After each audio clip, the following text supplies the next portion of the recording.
Five, four, three, two. Welcome again to another edition of the Church Solutions Podcast. Hi, my name is Steve Lacy.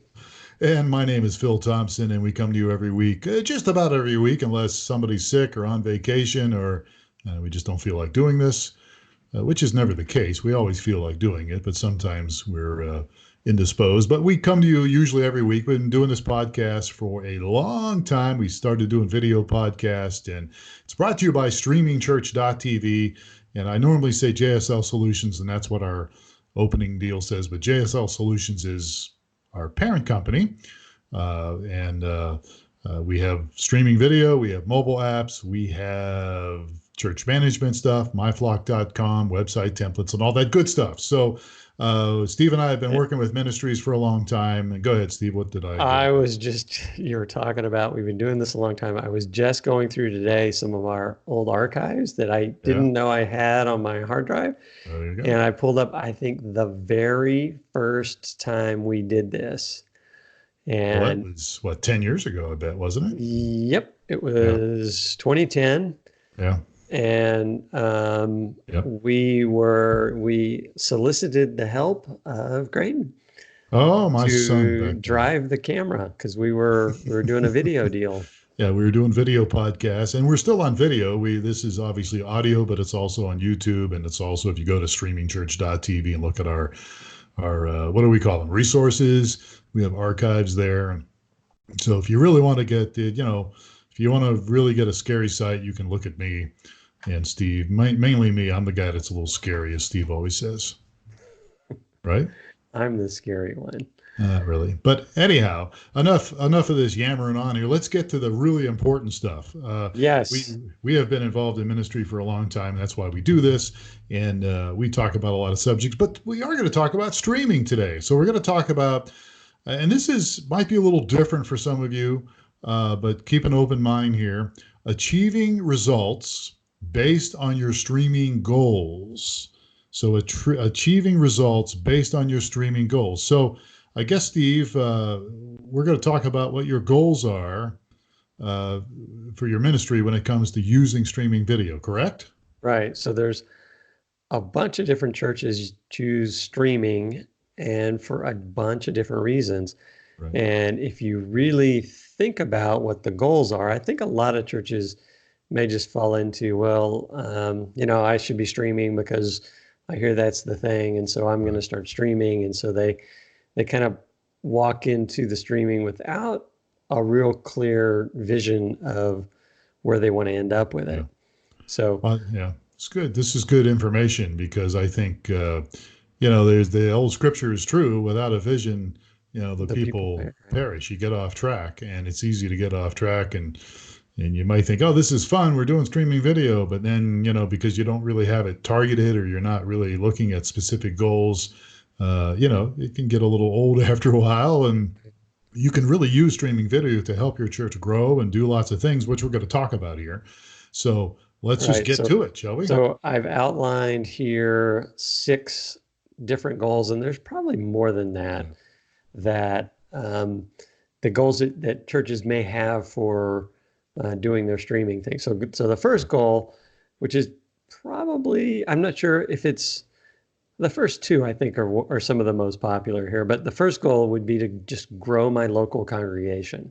So grow my local congregation. So, all right. So, but for some people, that might be a little different depending on their outcome. So how do you grow your congregation with streaming? Because, if you got people watching your streaming and halfway across the country, are they going to come and show up at your church? Is that what's going to happen? That's the goal. So we're going to talk through, streaming is a way to, if I have my goal and I want to grow my local congregation, there's some things that I can do to achieve that goal. That would be very different if I had a different goal. Okay. So just to clarify, we're talking here, again, you say local. I was making kind of a joke there. If somebody is in Ohio listening to our podcast or our streaming video in Arizona, they're probably not going to come to Arizona to the church unless they're moving here.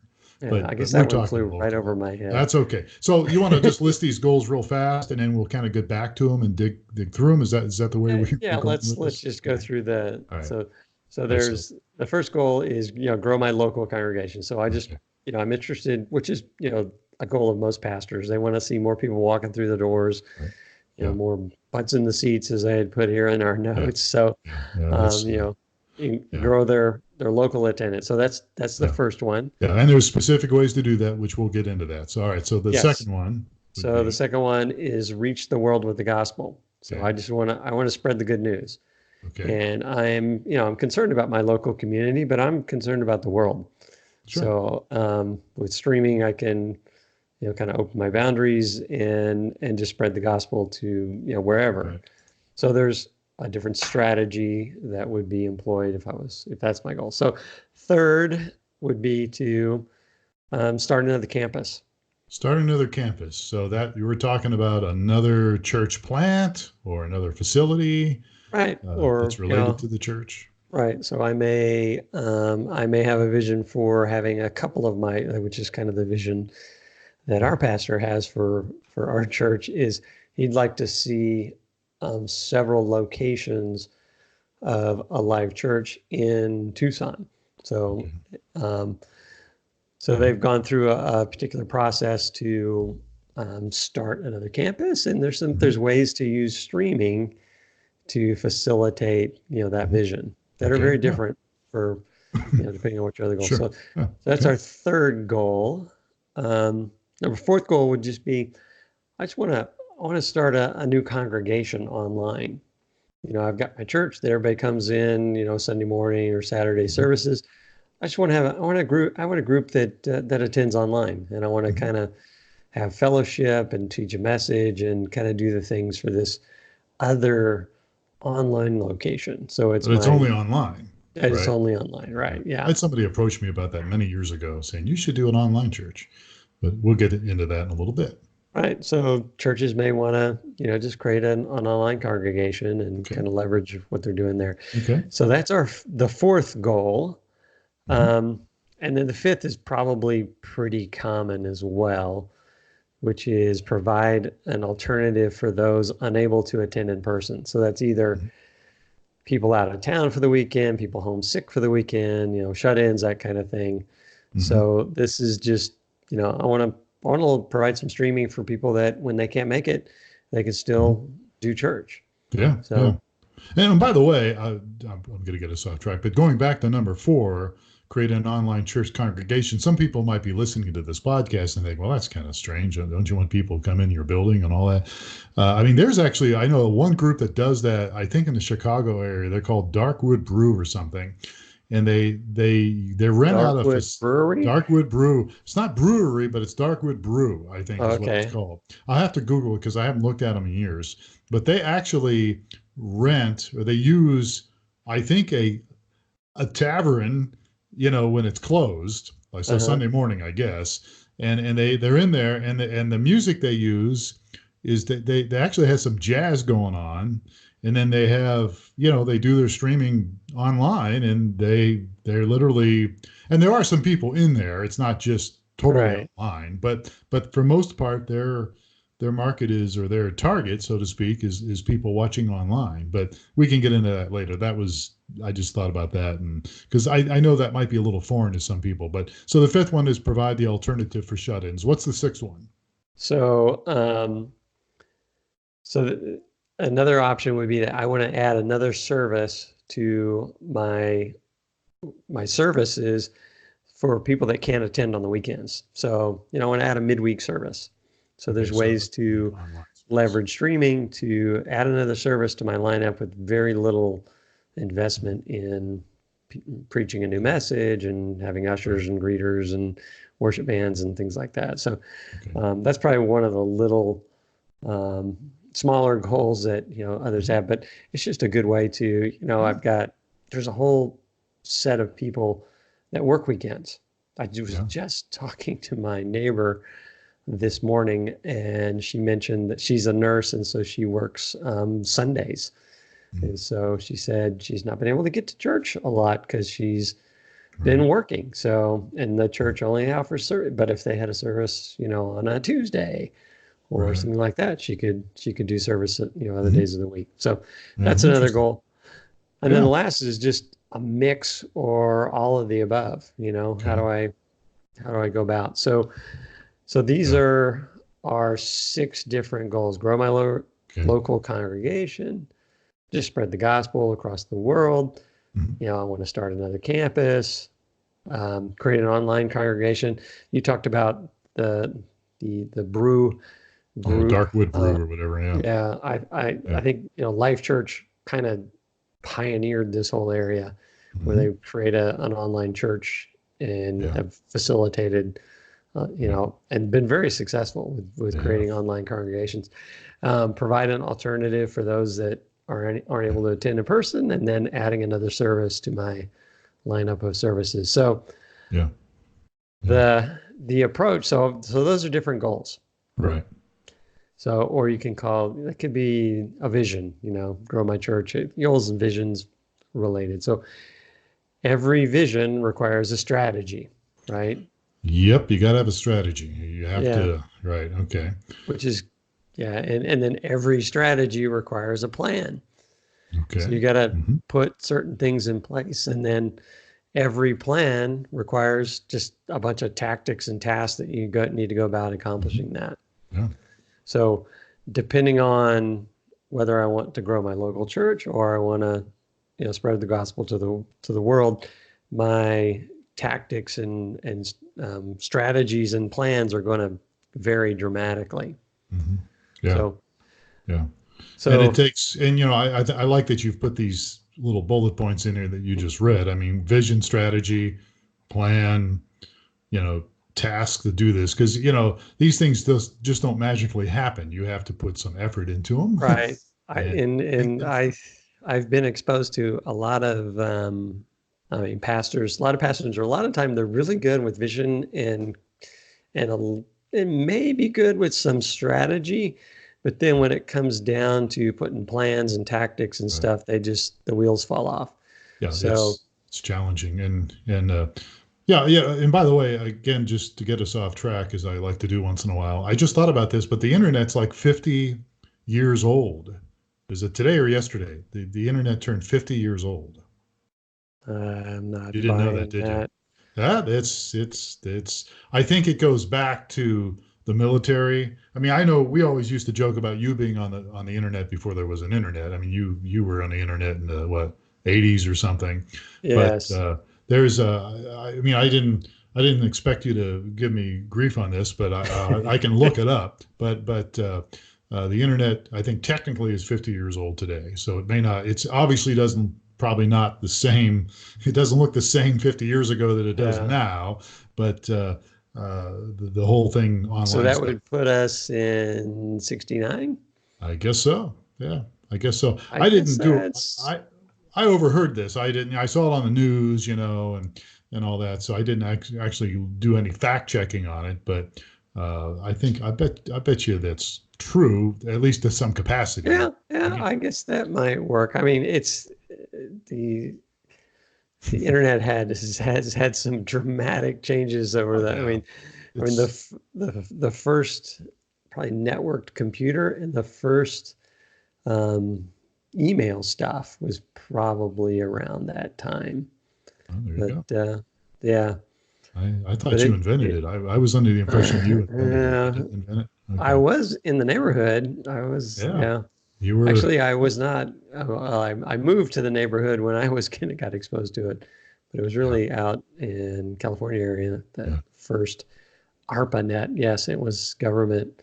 The aerospace industry. Aerospace, yeah. So I geek out on all that stuff. So yeah, well, that's interesting. I'm gonna have to check it out. Yeah, we can look it out. Investigate further here. Yeah. All right, so we're talking about these goals. We're talking about there is some things you have to do to implement these things. So I guess the first thing would be, I'll let you drive this, but I would think the first thing you want to do is, okay, what are you going to do? I mean, are you going to try to do one of these goals? And if so, then you go down that road, right? Right. So I'm seeing 3 major primary ingredients to achieve those goals. So the first one is just how you market and promote what you're trying to do. So there's, how, when, where, and why you create awareness of your online streaming ministry. So that can be just through all kinds of avenues. You can do some paid stuff. You can, but it's just how you promote and market your streaming ministry. And that's a So, whole nother podcast topic almost. I mean, well, when it comes to yeah, and we're going to marketing. get into a little bit of this. Yeah. Hopefully trying to walk through some, if my goal is this, then here's the marketing and Right. promotion tactic that I'd want to use. My goal is this, then it's completely different approach. So the three things: marketing and promotion, which I consider the first, message content, Okay. which is just kind of what your services are about, what the pastor's speaking about. This includes not only just the message, from the pastor, but anyone speaking, doing announcements or at the worship, or Mhm. anything, how your message is put together. Um, So should your message and so how you normally do church, are you suggesting here that streaming video, online video, you might change how you do church yeah, for that you might, online right. experience? Yeah, you might. Okay. I mean, a good example that comes to mind is, I talked about Life Church does a Mhm. lot of their things. So they are, and they went from live streaming their services on the weekend to creating alternate simulated live services during the Right. week to pretty much looping their services 24/7. Yeah. Yeah. So so Yeah. they're so at any given time you can drop in and you're like, oh wow, church just started. Oh, things are going on. And so Right. they're coached and they do a really good job of Yeah. putting their content together so that they're not referencing Sunday morning or the Right. game 6 of the World Series Right. or things like that in the message where people go, wait a minute, he said good morning. It's 8 o'clock at night right now while I'm watching this Right. thing. Is he, Yeah. what's going on with that? So, Yeah. That's good. uh, Yeah. That's a good thought. Yeah. So so you really want to look at that. And one of the things that Life Church does really well, and we've actually encouraged this even before Life Church, and that would be to make sure you have an online host. And we can obviously we've talked about this a lot. We don't want to beat a dead horse here, but part of what they do that part of what Life Church does that makes them successful, it makes any online church successful, is you have people interacting, right. and so And that's the they third bullet here is okay. kind of the fellowship investment. So the three prongs of the fork here is how you market, how you put your message together, and then how you invest in the fellowship piece of it, which is online web hosts, chats, Mm-hmm. that sort of Yeah. thing. Interaction is a very Inter important thing. Yeah. right interaction. So you mentioned a question about um, the changing your message content, Mm-hmm. and I gave you just an example about what you reference, knowing that you're going to, what your goal is. If you're going to be, broadcasting this later, you would Right. mention certain things, but it'd also be lined up with it would be lined up with the I guess the mission or vision of your church. Right. If you're going to have, you've got a global reach, and you're going to be more of, I don't know, kind of your message is going to be geared towards that. Right. So it's going to Sure. be geared towards those, reaching the unreached, and Yeah. Your, having a message that's your target audience.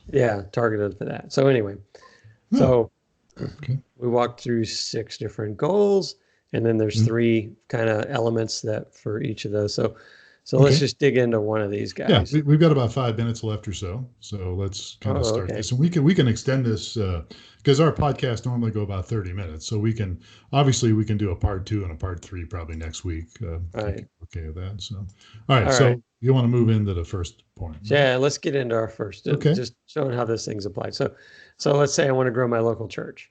Mhm. So I want to increase the, people coming through the door and attending my services. So, Right. and I'm going to do marketing and promotion. I'm going to have message content, and I'm going to do kind of a fellowship investment, and how I'm going to invest in the fellowship. So number one, with marketing, since my goal is my local congregation, I'm going to limit my marketing to my general vicinity.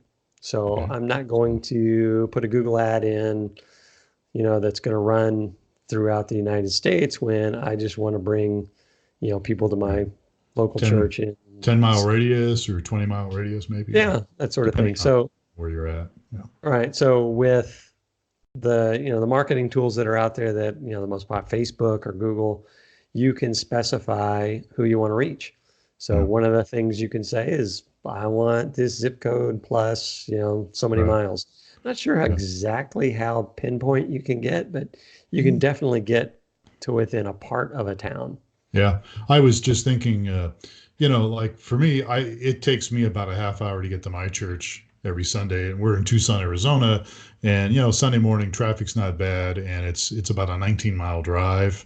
And yet I was vacationing in San Diego last week, and as you very well know, Steve, from living in SoCal for a number of years, it's a total different story, Right. which I knew as well, but I had kind of sort of forgotten a little bit. But I remember we had this place not too far from the beach, from Mission Beach, and we were trying to get some groceries at Trader Joe's, and it's only really 5 minutes away, but there's traffic everywhere, and then there's lots of people and all this. And I'm thinking, if I was going to target my marketing, and if I lived in San Diego, I probably wouldn't target somebody 20 miles away, Right. because it would take them an hour to get to me, and they probably wouldn't want to come an hour, maybe, to my church. But if I'm in Tucson, 20 minutes away or 20 miles away isn't that far because of the layout and the roads in Tucson. So yeah, that's true. And I mean, a recent story about this, I think I talked to you about it. We had a guy that started coming online at church, at our local church, and eventually came to a service and came to the first service and said, how can I get baptized? And I said, well, you can do that during the second service. And he stuck around and was baptized, and he and his wife at the second service. So but one of the challenges they ran into was our church, I guess, had spread the net a little too wide. So this guy was like an hour away from the church. So it made it really challenging for him to, make this his home church that he's consistently at every weekend coming to. So anyway, so you want to target your advertising or your marketing to those that can make the drive. Yeah. So, yeah, absolutely. Yeah. And you can do that today. Facebook has that ability, and as you just said, Google has that ability, and so you can get it narrowed down pretty good. Right. So we're going to have to just cruise through these or skip some of these things here. Well, you got about 3 or 4 minutes. So 3 or 4 minutes. Okay. Well, we can cheat a little bit here. I'm sure people won't. Yes. They'll forgive us. All right. So just move on. So marketing and promotion for growing my local church. Another thing that I've been promoting is you could do a blitz campaign to catch people online that live near you, that happen to be on Facebook, and just advertise not only in that specific zip code or area, but only during that time when you have live services. So a way to grab people. So another thing you're going to want to do if you're wanting to grow your local church is to use your social media, because that's going to be, you're going to be connected, your leadership of your church is going to be connected with people that live nearby or that have close relationships. So promote the things on social media for your church, which is, that's, if I'm wanting to grow my local church, that's going to bring in the people close to me. And the other piece of this marketing and promotion is you want to equip your members to invite their neighbors and coworkers to the online experience. So you make sure that they know that you're broadcasting, and that, here's an easy way to send people to this link and they can attend online too. Right. So one way to target your marketing and promotion for that first goal or vision. Second piece of this, message content. So since my goal is local growth, I don't need to worry about referencing morning, evening. I can talk about my local sports teams that, somebody in Nebraska would have no idea about. I can go through, if I'm here if I'm in Austin, I can say, let's talk about the Horns last night and how well they did, or how they fell apart, or, whatever, where everyone knows what's going on. Because it's local. Yeah. So your content, local, right. Yeah, your content doesn't have to be modified. Right. So, or I can do an illustration that's going to apply. Right. It's going to mean something to somebody local. So, definitely within your church, but even considering the online piece of it, you can kind of tailor it for that as well. Yeah. So other thing in the message content, just kind of whipping through these things, is let your congregation know that you're broadcasting, you know, and so that people go, oh, wow, this thing's broadcasting. So I need to, I can let, if I'm, too shy to drag one of my neighbors to church with me on Sunday morning, I can tell them, hey, go to this link because we broadcast. Yeah. So that's one way to tailor my message content. So the third piece is fellowship investment. So if my goal is a local church, your online web hosts will need to be, I think, extra aware of where people are attending from, and not to neglect those that may be attending from further away, but pay special attention to those that are local and nearby, and try to. And then also realize that there's probably going to be a bunch of first timers, because if my goal is growth of my local congregation, if my funnel is working, I'm getting people for the first time coming online, and they'll attend for a while online, and then they'll come and get, once they figure out this church is right for them, they'll walk through the door. So you just kind of treat your interaction via chat and that sort of thing as though, just knowing what the target is. Yeah. And hopefully you can follow up if you're able to make some connection online. Of course, we've got follow-up tools with streamingchurch.tv. Yeah. But you can follow up with them too. Right. So we had 6 different goals. We walked through one of them and how to kind of tailor your approach for that. And we can, in the next session, maybe talk about some of the others. Yeah, absolutely. I think this is good stuff, and it's something that should perk people's attention. Those of you who do tech work, and if you're, a pastor or a key person in your church, volunteer, board person, I think these things that we're going to talk about, achieving results based on your streaming goals, I think they're very important. And, it's, after all, it is 2019. We're going to be 2020 pretty soon, and technology is very important to use. It's a great tool to use to reach people with, and you can you don't have to fly blind. There's lots of opportunities to tailor it and use it to really what fits your church best and your vision and your goals. So with that in mind, we're out of time. We're a little bit over time, but that's okay. I think it's worth it. So good stuff, Steve. Appreciate that. All right, well, thank you. And we'd love to hear from you folks. Love to get your feedback on this. Like Steve said, we'll continue next week as we talk about some of these goals. And your feedback is much appreciated. All you have to do is send us an email, support@streamingchurch.tv. If you don't like what we're talking about, send it to Steve at streamingchurch.tv. Sure. We'll be happy to address it. But seriously, we really do appreciate the privilege of your time. Thanks, folks, for watching and listening online to the podcast. We are very appreciative of your time, and we hope that we can help you and your church use technology to grow your church and to reach people and just to be a better church. So with that in mind, I'm done. Again, I'm done, and Steve is done. Thank you, Steve, for this input today. And again, thank you, folks, for listening. We'll catch you again on another edition of the Church Solutions Podcast. I'm Phil Thompson. Take care.